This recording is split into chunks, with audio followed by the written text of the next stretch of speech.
जय हिंद दोस्तों।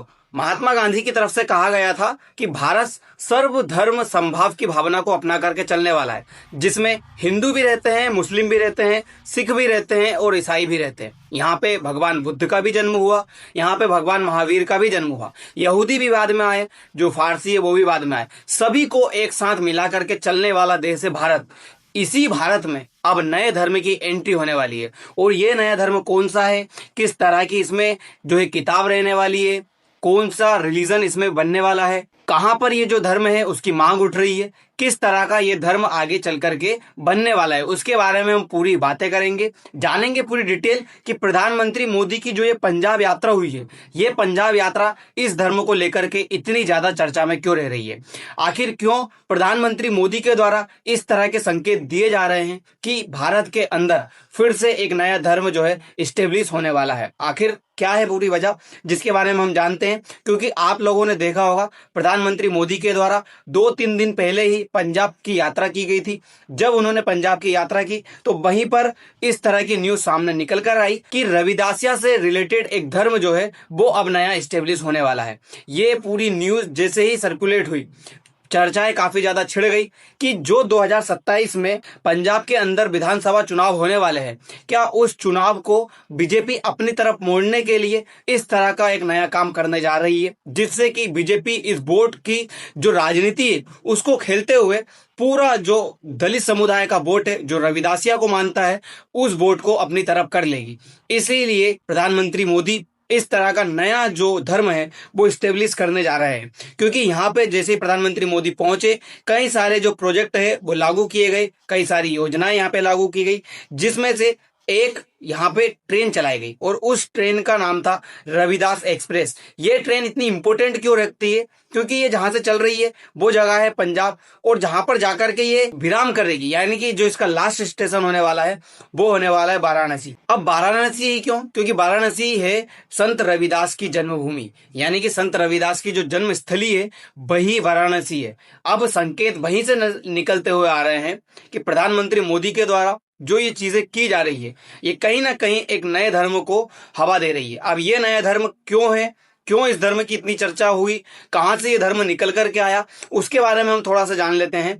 क्योंकि प्रधानमंत्री मोदी फरवरी 2026 में डेरा सचखंड वल्लां यहाँ पे भी जो है विजिट करते हैं, यहाँ पे जाकर के मिलते हैं। जैसे ही इनकी ये मुलाकातें होती है, जब ये मुलाकातें होती है उसके बाद में ये चर्चा काफी ज्यादा छिड़ जाती है कि प्रधानमंत्री मोदी के द्वारा आखिर क्यों इनसे ऐसे मुलाकातें की गई, आखिर क्या वजह है जो इस तरह की चीजें आगे चल करके डेवलप की जा रही है। अगर बात हम पंजाब मैप की करें तो पंजाब के अंदर 3 बड़े हिस्से दिखाए जाते हैं, जिसमें एक है मालवा, एक है माझा और एक है दोआबा।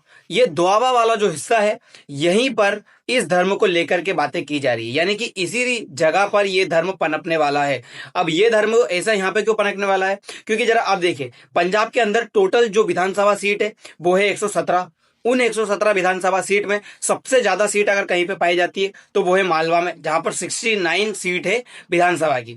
दूसरे नंबर पे आता है माझा, जहां पे 25 सीट है, और तीसरे नंबर पर सबसे ज्यादा सीट रखने वाला जो एरिया आता है वो है दोआबा, जहां पे 23 जो सीट है विधानसभा की वो अवेलेबल है। उसमें से भी 19 जो सीटें हैं वो रविदासिया धर्म को मानने वाले लोगों की है, यानी कि 19 विधानसभा सीटों को अपनी तरफ करने के लिए क्या बीजेपी 2027 से पहले एक नया धर्म जो है इस्टेब्लिश कर सकती है। क्योंकि आप पूरी डिटेल इसमें देखिएगा तो आपको खुद ही समझ में आ जाएगा आखिर रविदास कौन है और ये चर्चा में क्यों आया। तो रविदास समुदाय धार्मिक पहचान, जातिगत जनगणना, अल्पसंख्यक अधिकारों और भारत व विदेशों में समुदाय के बढ़ते प्रभाव को लेकर ये चर्चा में आ गया है। खास करके 2020 में जो रविदासिया धर्म है उसकी घोषणा की, उसके बाद से ये धर्म काफी ज्यादा चर्चा में रहने लगा है। क्योंकि इस धर्म से रिलेटेड जो लोग हैं वो संत रविदास के अनुयायी है, जिसे रविदासिया कहा गया है, और ये जो है अधिकतर दलित समुदाय से संबंधित रखते हैं। आखिर ये रविदास जी कौन थे? गुरु रविदास 15 से 16वीं शताब्दी में जो भक्ति आंदोलन हुआ था उसमें एक अहम भूमिका निभाने वाले थे। अब रविदासिया जो है वो इनके अनुयायी है। जो वाराणसी के एक भक्ति संत थे। ये मुख्य रूप से पंजाब और उत्तर भारत में पाए जाते हैं। ये समानता, सामाजिक न्याय और एक ईश्वर की भक्ति की शिक्षाओं में विश्वास करते हैं। इन्होंने काफ़ी ज़्यादा समाज सुधारक काम किए, सामाजिक न्याय की बातें की, सभी को एक साथ मिलकर के रहने की बातें की। इनके द्वारा कहा गया कि जो समाज में न्याय है वो सभी को मिले, एक जैसे रहें, जो असमानता है वो पूरी तरह से हटा दी जाए। इस तरह की बातें इनके रूप में की गई। ये मुख्य रूप से अनुसूचित जाति, जिसे दलित समुदाय कहा जाता है, उससे संबंधित रखते हैं। उसके बाद में अगर पूरा एरिया देखा जाए तो ये कहाँ पे सबसे ज्यादा पाए जा रहे हैं, तो ये दोआबा वाला जो पंजाब का एरिया है, यहाँ पे सबसे ज्यादा इनकी संख्याएं पाई जा रही है। यहाँ पे डेरा सचखंड बल्लान भी है, उसी एरिया में जो है प्रधानमंत्री मोदी यहाँ पे विजिट करते हैं। अगर देखा जाए तो यहाँ पे 23 असेंबली सीट है, जिसमें अगर पॉपुलेशन देखी जाए तो यहाँ पे 52 लाख के आसपास लोग हैं इस दोआबा क्षेत्र में रहते हैं, जिसमें से 19 लाख के आसपास दलित समुदाय से रिलेटेड है, जो कि पूरी पंजाब की टोटल पॉपुलेशन का 37% रखते हैं। जिसमें अगर इस 37% में से देखा जाए जो संत रविदासिया को मानते हैं, इस धर्म को मानते हैं वाले हैं, तो वो है 11 लाख के आसपास, जिनकी अगर प्रतिशत में देखी जाए तो 61% दलित समुदाय है जो संत रविदासिया को मानता है। अगर जो डेरा सचखंड बलान है, वहां पर कितने लोग रहते हैं, कितने फॉलोवर्स रहते हैं, तो 20 लाख के आसपास पूरे वर्ल्ड वाइड में यहाँ पे इनके फॉलोवर्स हैं, और 15 लाख के आसपास इसी पंजाब वाले हिस्से में पाए जाते हैं। यानी कि सोचिए कितनी ज्यादा इनकी पॉपुलेशन है। अगर ये एक तरफ हो गए पूरे के पूरे, तो पंजाब के पूरे चुनाव को एक तरफ भी कर सकते हैं। इसीलिए हो सकता है बीजेपी गवर्नमेंट इनको अपनी तरफ करने के लिए या इस धर्म को स्टेब्लिश करके एक नया धर्म जो है ओरिजिन करने के लिए इस तरह का काम कर भी सकती है। अब डेरा सचखंड बल्ला क्या है? पंजाब के जालंधर के पास बल्ला एक गांव है, जिसमें प्रमुख रूप से ऐतिहासिक रविदास धार्मिक केंद्र माना जाता है।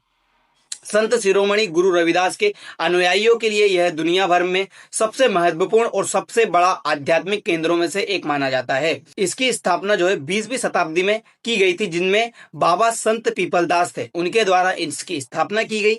2010 से ये काफी ज्यादा चर्चा में रहने लगा, क्योंकि 2009 में वियना जो ऑस्ट्रेलिया है, वहां पर इन समुदाय को मानने वाले लोगों के ऊपर जो है बम बरसाए जाते हैं, जिसमें संत रामानंद की इसमें मृत्यु हो जाती है। उसके बाद से ये काफी ज्यादा चर्चा में रहने लगते हैं, और यहाँ के जो लोग हैं वो अपने अलग धर्म की जो है मांग करने लगते हैं। उनका कहना है कि हमारा अब एक अलग धर्म बना दिया जाए। जिस तरह से जातिगत जनगणना होती है उसमें सभी धर्मों का नाम लिखा जाता है, जिस तरह से चुनाव होते हैं उस समय पे सभी धर्मों का नाम लिखा जाता है, इसी तरह से हमारा भी रविदासिया जो धर्म है उसका एक अलग नाम लिखा जाए। इसकी पूरी जो चर्चा है उस समय पे छिड़ जाती है। अगर देखा जाए तो इसमें लगभग 20 लाख अनुयायी है पूरी दुनिया के अंदर, जिसमें से 15 लाख के आसपास पंजाब वाले हिस्से में पाए जाते हैं। 2010 में दशकों पुराने संबंधों को तोड़कर इन्होंने घोषणा कर दी कि अभी रविदासिया धर्म का हम पालन करेंगे और किसी धर्म का अब हम पालन नहीं करेंगे। ये सिख धर्म से रिलेटेड है, उसकी एक शाखा है जो रविदास को मानती थी। रविदास को मानने वाले ने ही अपना एक नया धर्म बना दिया, जिसे संत रविदासिया धर्म कहा जाएगा।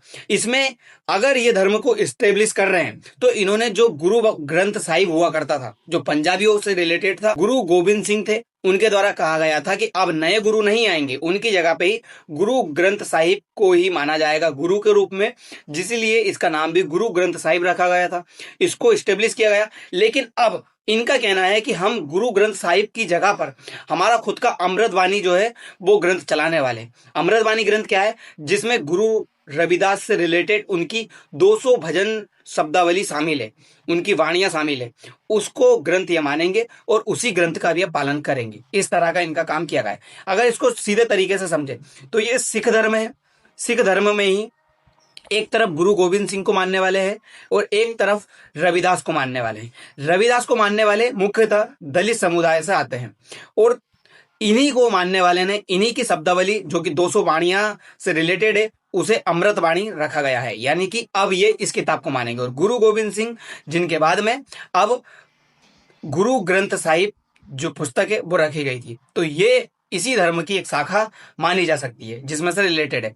अब रविदास समुदाय की मांग क्या है? रविदास समुदाय का कहना है कि भारत की जनगणना में रविदासिया धर्म के लिए अलग श्रेणी रखी जाए, जैसे कि आप सभी धर्म के लिए कैटेगरी बनाते हैं, इस तरह की जनगणना के अंदर हमारी एक अलग कैटेगरी बना जाए जिसमें रविदासिया धर्म के बारे में चर्चा की जाए। अब रविदासिया समुदाय की अपनी धार्मिक पहचान विकसित हो चुकी है, इसीलिए अभी अपना नया धर्म बनाएंगे। और नया धर्म बनाने के लिए जो 4 चीजों की आवश्यकता होती है, वो चीजें भी हमारे पास पूरी अवेलेबल है।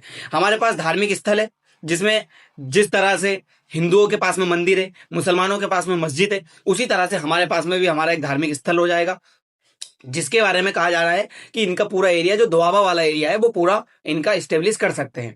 दूसरा, इन्होंने धार्मिक ग्रंथ की बात की तो इन्होंने अपना नया धार्मिक ग्रंथ बना दिया, अमृतवाणी। जिस तरह से हिंदुओं के पास में गीता है, मुस्लिमों के पास में कुरान शरीफ है, इसी तरह से इनके पास में भी अपना नया धार्मिक ग्रंथ आ चुका है। इनका कहना है कि वर्तमान जनगणना में इन्हें अपनी अलग पहचान दी जाए और दर्ज कराने के लिए एक विकल्प के भी पूरी तरह से दिया जाए, जो कि आज की तारीख में नहीं मिलता है इनको। इनका यही कहना है, अलग श्रेणी मिलने से समुदाय की वास्तविक जनसंख्या और भौगोलिक वितरण का सही आंकड़ा भी उपलब्ध कराया जाएगा और वो बहुत आसानी से हो सकता है। तो इस तरह के इनके द्वारा प्रयास किए जा रहे हैं। गुरु रविदास जो थे, जो बेगमपुरा है उसके ऊपर काफी ज्यादा जोर देते थे, जो कि एक आदर्श जाति और मुक्त समाजवादी समाज की स्थापना के ऊपर बल दिया जाता था। गुरु रविदास के द्वारा 15 से 16वीं शताब्दी में भक्ति आंदोलन में काफी ज्यादा बढ़ चढ़ करके भाग लिया गया था। सामाजिक न्याय के बारे में इनके द्वारा चर्चा की गई थी। सभी को एक साथ मिलजुल करके रहने के लिए इनके द्वारा उपदेश दिए जाते थे। सभी धर्मों को समान सम्मान के साथ में रहने के लिए इनके द्वारा उपदेश दिए जाते थे। तो अब चर्चा इसी बात की है कि क्या बीजेपी गवर्नमेंट या भारत सरकार के द्वारा इस तरह का नया जो धर्म है वो इस्टेब्लिश किया जा सकता है। क्या ये एक राजनीति के तौर पर पे जो है खेला जा रहा है, या फिर वाकई में इस धर्म की इस देश के अंदर जरूरत है। आप इस चीज के बारे में क्या सोचते हैं? गवर्नमेंट के द्वारा जो ये सब चीजें की जा रही है, जो ये संकेत दिए जा रहे हैं, क्या वाकई में ये एक नए धर्म को स्टेब्लिश करने के संकेत है, या फिर यहाँ के जो लोग हैं उनको अपनी तरफ करने के संकेत है? आप अपनी राय जरूर बताइएगा। दोस्तों फिलहाल के लिए इतना ही, मिलते हैं अगली वीडियो में। धन्यवाद।